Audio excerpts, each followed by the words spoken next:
삼도인 침구 요교를 교재 삼아서 삼침 공부하는 시간 삼침 아카데미.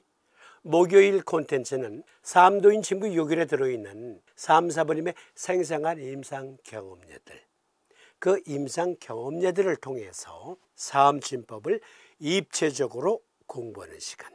비정격을 써서 여러 난치성 환자들을 치료하신 임상 사례들 토론 중이었습니다. 오늘 완결편. 그런데 오늘 주제는 오늘 처음 다루는 게 아니고요, 여러 번 다루었던 주제예요. 오늘 비정격으로 기생충 감염을 치료하신 임상례들 살펴보는데, 보다 확실하게 비정격에 어떠한 의학적 근거가 있는지 함께 살펴봅니다. 제5장 순문의 두 번째 임상례. 한 여자가 나이 10여세에 잘못 남처전의 만청을 먹고 체독이 되어 위황기사지경에 도달하였더니 비정격으로서 견효하였다. 체독 걸렸다. 옛날에는 이것을 똥떡 걸렸다 그랬어요. 부모를 따라서 밭에 간 어린 소녀가 순무가 보여 배가 고팠나 보지. 그래서 그걸 뽑아서 대강 털어서 그냥 씹어 먹었더니 그만 똥떡 걸렸다. 즉 12장증 감염이 되었다. 비정격으로 치료해 주셨어요. 같은 임상례입니다.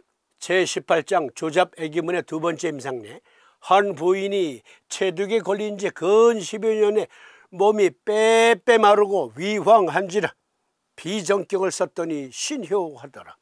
역시 똥떡 걸렸어요. 체독 걸린 겁니다. 12장증 감염. 그런데 이 부인은 체독에 걸린 지 10여 년이나 지났어. 그랬더니 몸이 빼빼 마르고 얼굴이 누렇게 떴어. 비정격을 썼더니 신효하더라. 조잡애기문 세 번째 임상례. 한 남자가 나이 40에 유월분으로 비비한 소체를 먹고 혹부 혹하 하는지라 비정격을 썼더니 한 번의 병이 나았다. 유월분? 그렇죠. 똥비료. 똥비료를 통해서 재배한 채소를 먹고 기생충 감염이 된 거예요. 여기엔 체독이라는 말이 없는 것으로 보아서 12장증 감염보다는 회충, 요충, 촌충 그러한 다양한 기생충 감염이 복합적으로 일어났을지 몰라요. 어쨌든 역시 비정격을 썼어요. 혹부, 혹하. 어떤 경우에는 누렇게 뜨고 어떤 경우에는 설사를 쫙쫙하고 그랬던 기생충 감염에 비정격으로서 치료했더니 신효하게 낫더라. 당시에는 구충제가 없었잖아요. 거금 450여 년 전인데 젠텔, 후르보말, 펜벤다졸 이런 류의 종합 구충제 없었어요. 사암사께서는 비정격을 쓰셨어요. 그러면 비정격을 써서 어떻게 기생충 감염이 치료될까? 비정격을 쓰신 근거가 무엇인가? 경맥들은 자체 순행 부위가 있고 일정한 장부 기관들과 연계되어 있다. 이 경맥을 통하여 그 경기가 해당 장부 및 기관들에 가서 정상적인 기능을 유지하게 하며 온몸을 하나의 통일체로 연결시켜주는 기능을 수행한다. 한약대사전. 비장의 정상적인 기능 중에는 동의학에서는 소화력을 지원한다 했어요. 소화작용, 비장이 지원한다. 그래서 비위허약론이 나온 겁니다.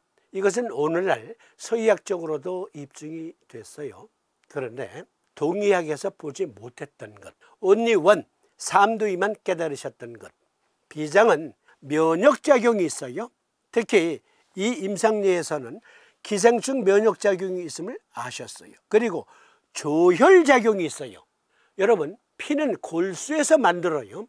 그런데 골수가 만약에 제 기능을 발휘하지 못해 여러 가지 병변에 의해서 여러 가지 기능장애로 골수에서 정상적으로 조혈작용을 못하면 우리 몸에서는 비장과 간과 비장이 골수 외 조혈작용을 담당합니다. 사암사부님은 그것까지 아셨던 거예요. 그러니까 사암사께서는 비장의 정상적인 기능 중에 소화력 지원 작용만 있는 게 아니라 조혈작용도 있고 면역작용도 있다. 특히 면역작용엔 기생충 면역작용도 있다. 이걸 거금 450여 년 전에 아셨던 겁니다. 선충류와 비장, 면역학적 관점. 제목만 읽어드릴게요. 스탑 시켜놓고 이 논문 찾아가서 한번 보세요. 아주 상세히 언급되어 있는데 또 여러 번 다루었던 내용들이고, 이 논문에선 선충류, 즉 회충, 십이지장충, 요충, 사상충, 선모충, 분선충, 그러한 기생충에 대한 강력한 면역작용이 있다. 비장에. 그걸 말해주고 있고요. 또 다른 논문에 보면 비장의 역할과 말라리아에 대한 면역. 말라리아는 모기가 일으킨다. 그렇지만 모기에 물렸다고 다 말라리아에 감염되는 게 아니라 말라리아 기생충 알을 모기가 사람에게 물 때 옮기는 거예요. 그러면 그 알이 우리 몸에서 부화가 되는데 주로 어디에 잠복해 있으면서 부화된다고 했죠? 이것도 여러 번 다루었는데, 그렇죠, 간에서. 이것이 성충이 되면 차차 온몸에 퍼집니다. 그러니까 이 말라리아 또는 그 외 기생충, 이러한 것들이 우리 몸에 여러 가지 병변을 일으키는데 비장은 그에 대한 면역력이 있다. 또 다른 논문에 비장의 면역체계의 구조와 기능, 기생충 감염, 말라리아 기생충 감염에 대한 비장의 면역작용을 아주 상세히 설명하고 있습니다. 특히 비장에는요, 백혈구들을 조성하기도 하잖아요. 백혈구 중에 호산구라는 게 있습니다. 호산구는 기생충에 대한 면역작용이 특화되어 있어요. 기생충이 체내에 침습하면 호산구라는 백혈구가 가서 물리칩니다. 사멸시켜요. 그런데 비장이 그 일을 잘 못해. 그러면 기생충 감염의 속수무책으로 여러 가지 합병증도 발생하게 되죠. 사암사께서는 거금 450여 년 전에 그것을 하셨던 겁니다.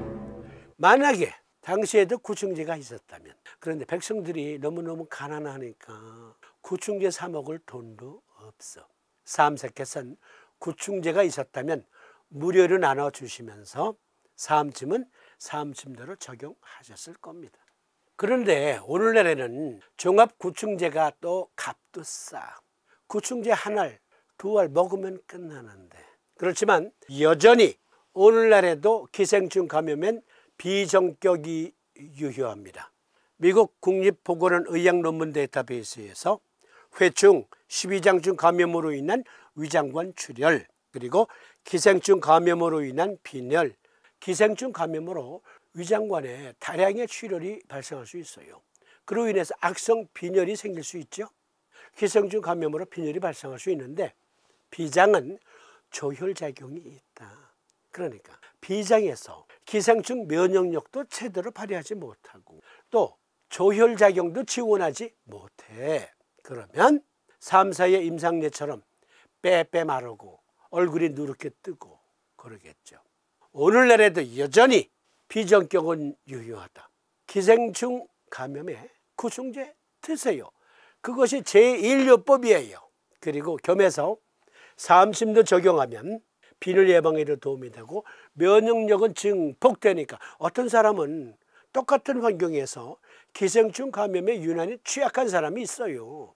그런 경우엔 비장 면역력이 약하다 볼 수 있겠죠. 그러니까 역시 구충제 복용과 함께 비정격 적용은 여전히 유효하다.